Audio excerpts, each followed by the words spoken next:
Hi, I'm going to continue this. Yeah, okay. Alright, I will continue here.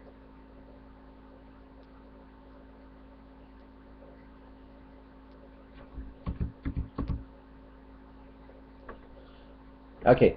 Abdullah B. Masood reported that Allah's Messenger said, quote, verily your creation is on this wise. The constituents of one of you are collected for 40 days in his mother's womb in the form of blood. Sperm? A sperm? Doesn't he know where or not whether or not the blood is sperm or not? Oh, Ziad, this is sad. I feel sorry for you. Even the scholar is floundering. After which it becomes a clot of blood. What did he say? After which it becomes a clot of blood. What was that? After which it becomes a clot of blood. One more time. After which it becomes a clot of blood. Bingo! After which it becomes a clot of blood in another period of 40 days. How many days?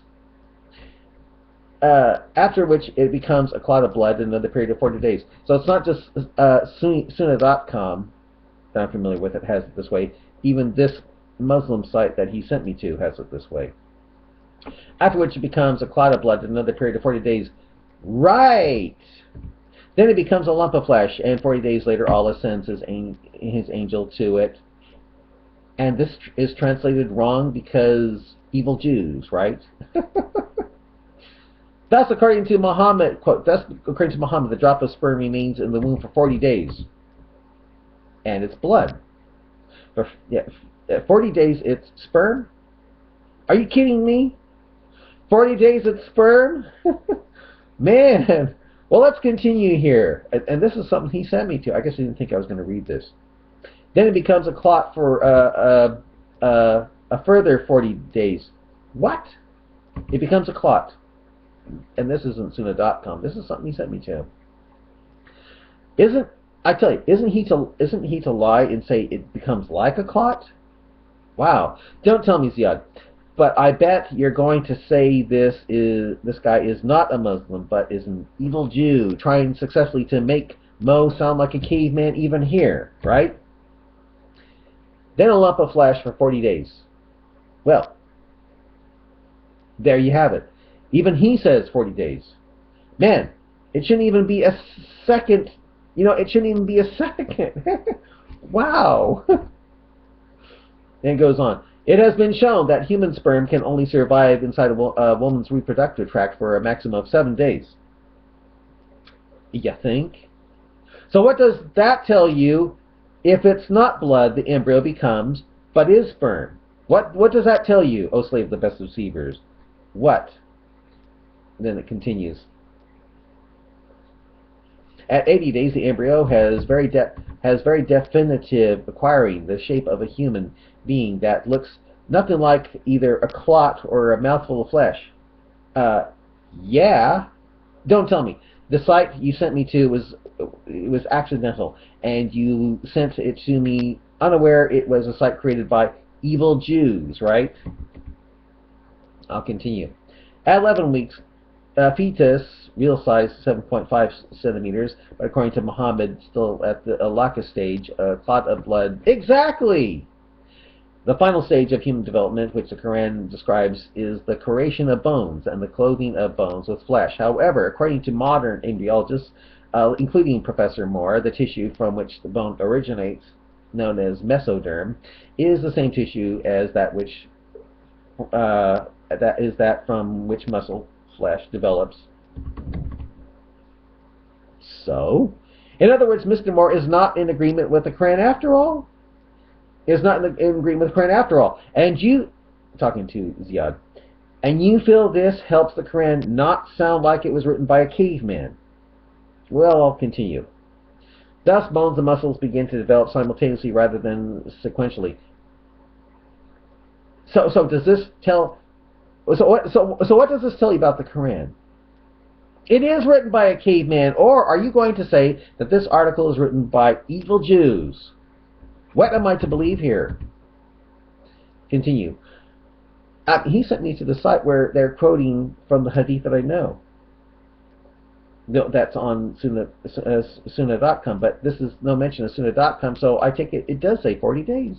That Muhammad believed an embryo was blood for 40 days, and then in another 40 days it was a blood clot, and then another 40 days it was a lump of flesh, and then Allah brought the spirit to tell whether you're going to be going to heaven or hell. Well, I'll continue. Whereas, however, most of the muscle tissue that we have is laid down before birth, bones continue to develop and calcify, strengthening calcium right into one's teenage years. Exactly. Thus, the Quran is a bunch of caveman BS about bones forming first.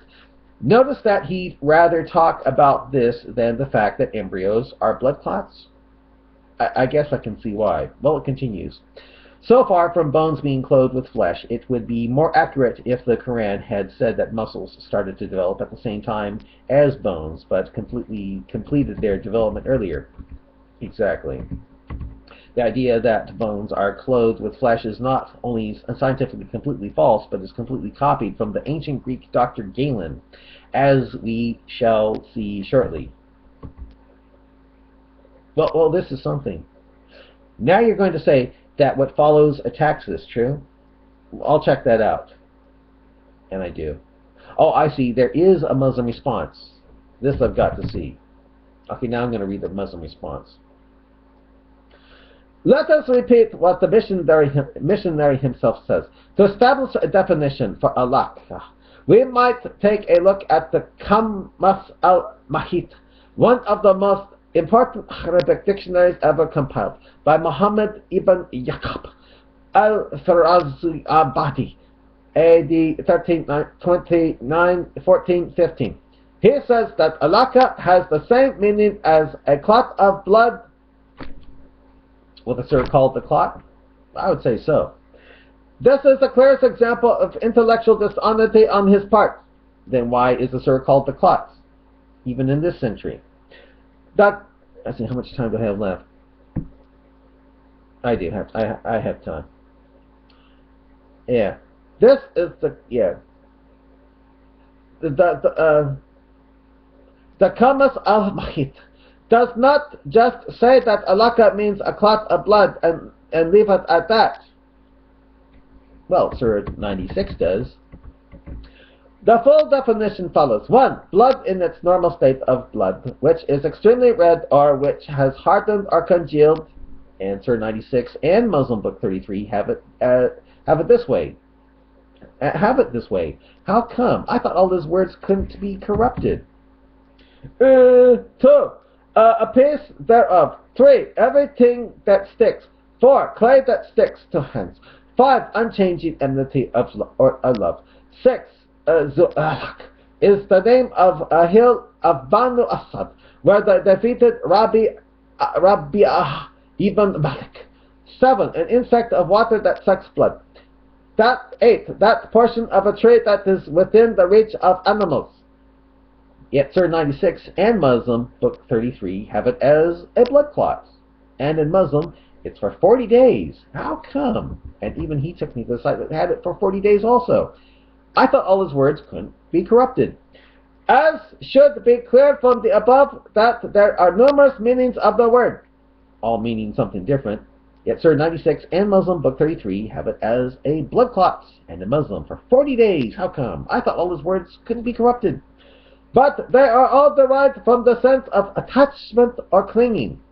A piece thereof, Hill or Banu Asad. How does that mean they're clinging? For example, love is alaka because it clings to the heart, and a leech is alaka because it clings to the skin of the human whose blood it sucks, and clay is alaka because it clings to the hands. If this is so, are you saying that after 40 days the baby no longer clings to the uterine wall, because it's after 40 days, then it goes from a blood clot to a lump of flesh, so it's no longer clinging to the uterine wall after 40 days?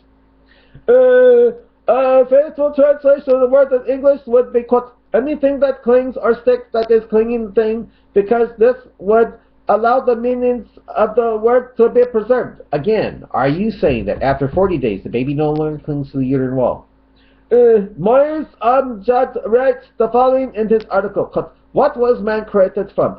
the word alaq does not mean blood. If so, then Surah 96 and Muslim Book 33 are wrong, for they have it as a blood clot, and in Muslim it's for 40 days. How come? I thought all his words couldn't be corrupted. Let's see, how much time do I have left? 2 more minutes, okay. But because of certain properties of blood, it was, besides other things, also used to imply blood. So it was, and it wasn't. Ooh, that's deep.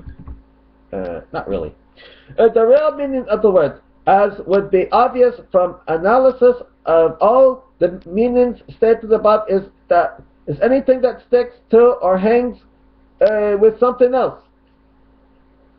But later, if so, then after 40 days, the baby is unattached. You know, it's blood for 40 days. It's a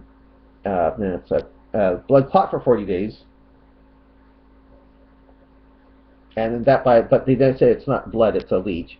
And then after 40 days, it becomes a chewed fluid, so it's no longer attached like a leech to the wall. Huh.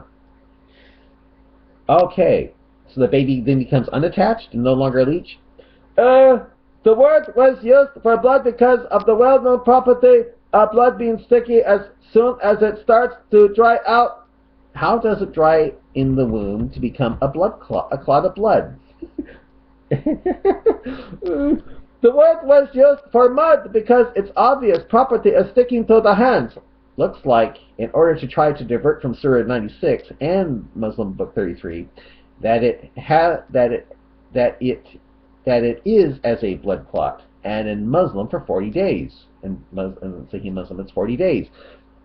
This Muslim has run into a sticky situation, if you ask me. The word was used for unending hatred or love. Snow of words here, if you ask me, because such emotions stick to one's heart. Okay, I'll quit it here. Yeah.